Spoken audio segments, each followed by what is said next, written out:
What's up, Chiefs Kingdom? Noah Gray here, tight end for the Kansas City Chiefs. Make sure you like, share, and subscribe to Josh's channel and check out showmefootball.com for more.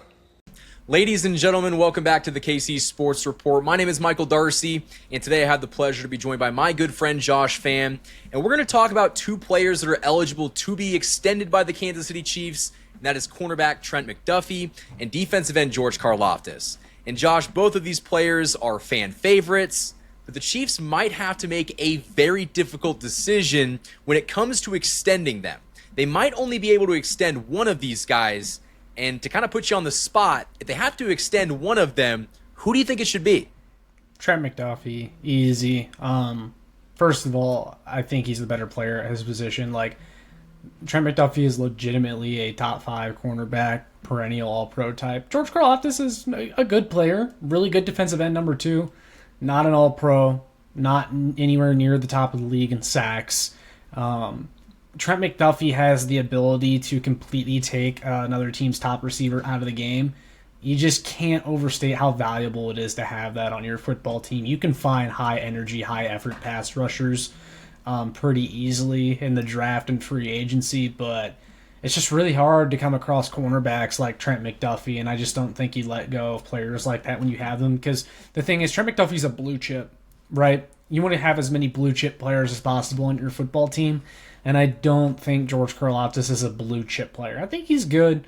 You could even say he's really good, not a blue chip. He's just not.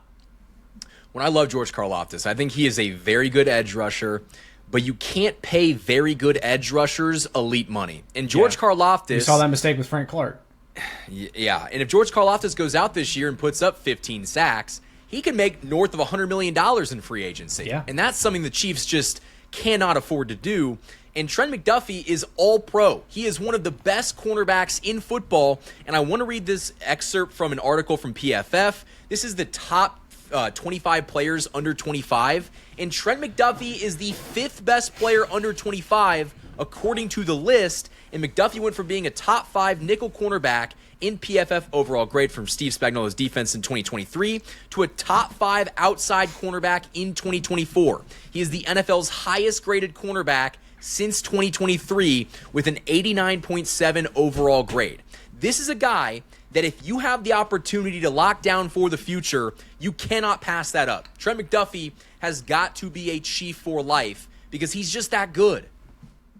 Yeah, and the thing with Trent McDuffie is this past season he was kind of playing out of position after the Jalen Watson injury. Because Jalen Watson was their outside guy, and then they moved Trent McDuffie out there to try to make up for it. And that's why the Christian Fulton signing was really big for this team, because you now have that corner depth on the outside with him, and then Jalen Watson coming back healthy this year. Trent McDuffie can go back to the slot where he's just naturally very, very good. And I think, people kind of forgot a little bit of how good Trent McDuffie was this past year because he was forced to play out of position a little bit. Not this year. I think we're going to see probably the best version yet that we've seen of Trent McDuffie. When he was all-pro in the slot, he wasn't all-pro on the outside. And that's not saying that he's still not a very good outside corner, but right. There's a reason, like you said, that they went out and they signed Christian Fulton and they drafted Noah Williams, because now this secondary is a lot better. And I don't want to make this seem like we don't like George Karlaftis and would even necessarily be against the Chiefs paying him.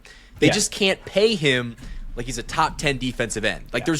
There's levels to this game, and the Chiefs just can't overpay. But I think the perfect scenario would be that Trent McDuffie has a very good year, but you get him locked down, and then George Karlaftis, who was drafted in the first round, so he has that 5th-year option, is someone that could play under that 5th-year option, and then you give him a solid contract that keeps him in Kansas City, that keeps him, I don't want to say high paid, but, gives him the compensation he deserves. And then, you don't have to go out and, overpay to get someone in free agency, which is basically what free agency is. But that might be part of the thought process in extending these guys now. Don't even let them hit free agency, because like we saw with Tershawn Wharton, teams will overpay for guys from Kansas City.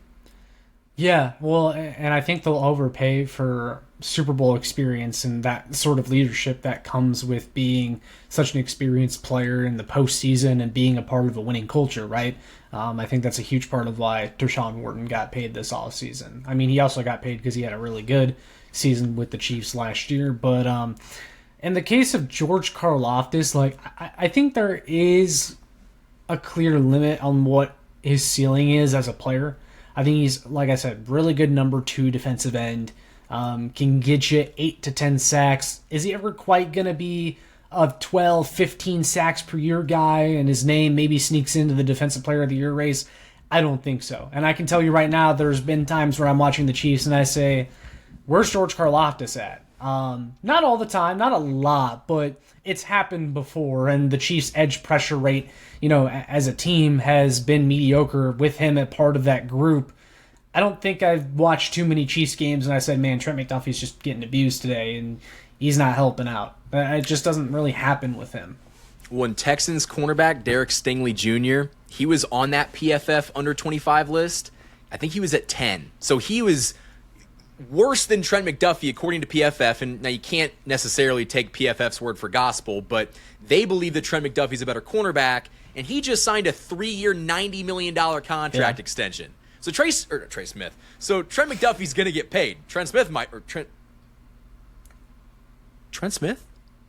Trey Smith. Goodness gracious. I was like, just created a new player. Trent Smith will be drafted in 3 years, but I don't think that Trey Smith's going to get paid, but Trent McDuffie you've got to pay. Yeah. No, for sure. I totally agree on that. I think if it came down to those two, Trent McDuffie all day. And that's no disrespect to George Karlaftis.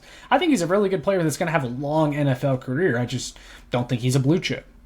Yeah, and I think that there's a thought process that the Chiefs go through before they decide who they decide to pay, and we're going to talk about that right after this ad break.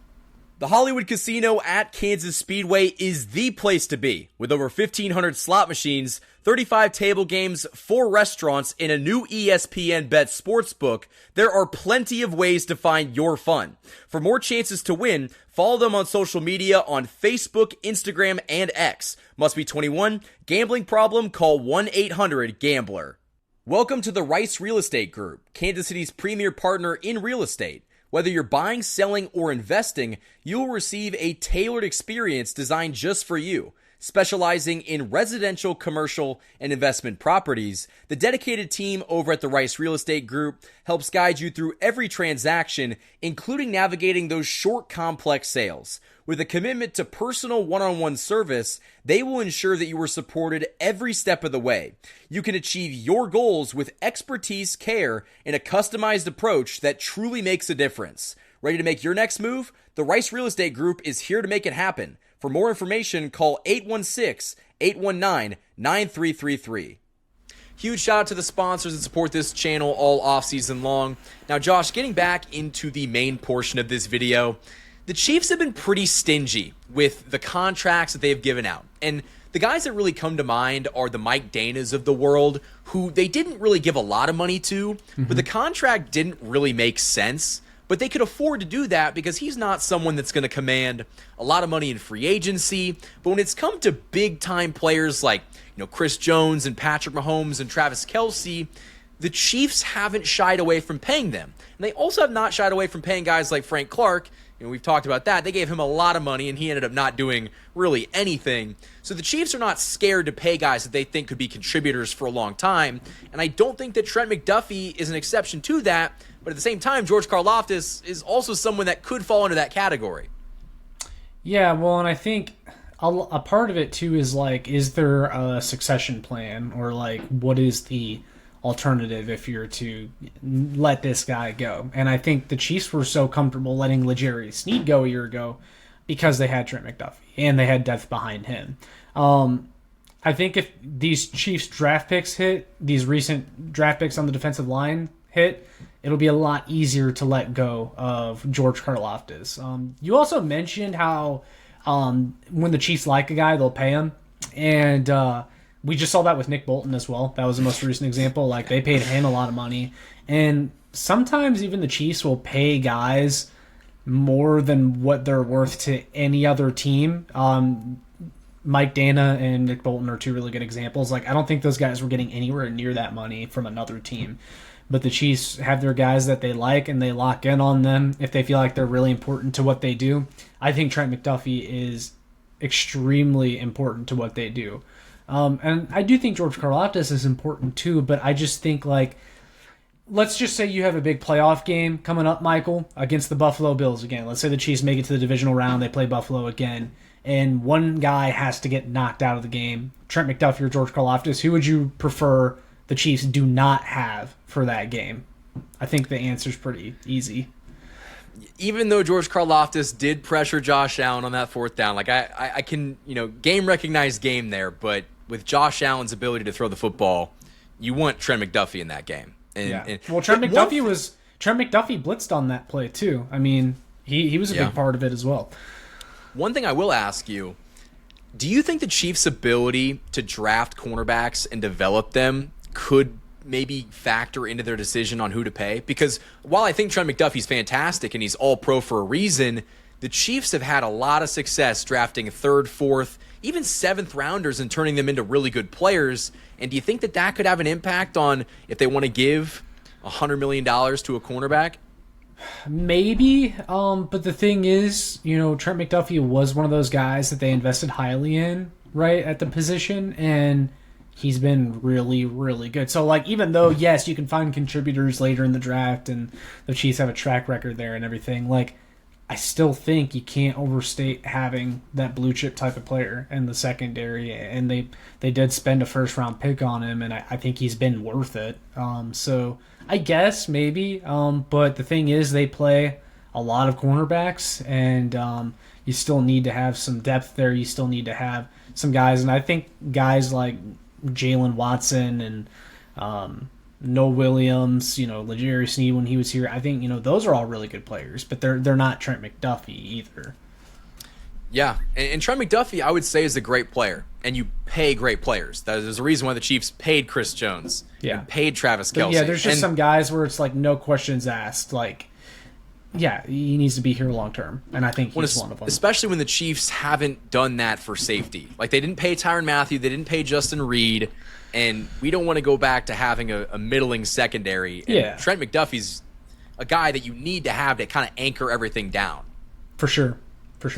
Well, Josh, I think that we kind of answered the question. We think that Trent McDuffie should be the top priority. That doesn't mean that you shouldn't not try to pay George Karlaftis, but at the same time, the Chiefs need to have a little better sense of positional value and truly pay the guys that can be difference makers for a long time and the guys that are truly valuable. And I think Trent McDuffie is just a little bit more valuable to this team. But, Josh, my final question for you is, where can the people find your stuff? You can find me here on YouTube. Show Me Football is the channel name. Check out my work, showmefootball.com. Last but not least, you can follow me on Twitter at ShowMeFB. And guys, all this stuff will be linked in the description of this video. Hit that like button, subscribe for more daily Chiefs content. And until next time, guys, thank you for watching this video. And as always, go Chiefs.